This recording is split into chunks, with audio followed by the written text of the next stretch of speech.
Oh my God! Dahil sinipag tayo magluto mga idol kasi may tira tayong prito kagabi. Pumitas tayo ng ating tanim na pichay mga idol at ating lalagyan ng sabaw itong ating sangkap mga lods. Nag-init tayo na ng kawali mga idol. Hindi yung kawali ang ininit natin yung mantika ang ininit natin mga idol.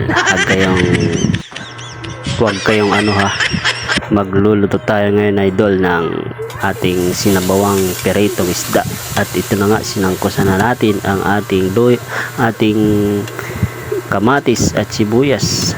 Wala pala tayong luya mga idol.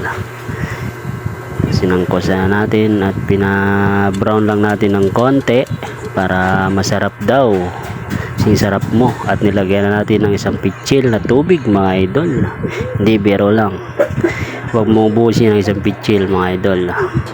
At tinakpan natin, pinakuluan natin, at ayan na nga, kumulo na nga mga idol. Ayan kulay dilaw yung sabaw. At ilagay na natin ang ating pichay na tanim. Nakinabang na rin tayo sa ating pichay mga idol. Ika nga, pag may tinanim may aanihin talaga. At pinakuluan lang natin ulit, at inilagay na nga natin ang ating piritong isda na galunggong.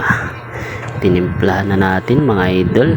Ayun pa, nag-slow motion pa si idol. Ganyan tayo magtimpla mga idol, may slow motion pa.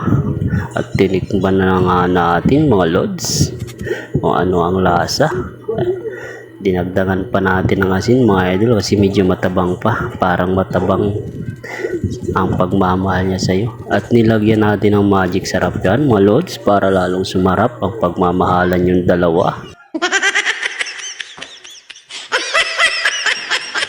Pinakpan ulit natin at binuksan at tinikman. Masarap na daw mga idol. Thank you for watching.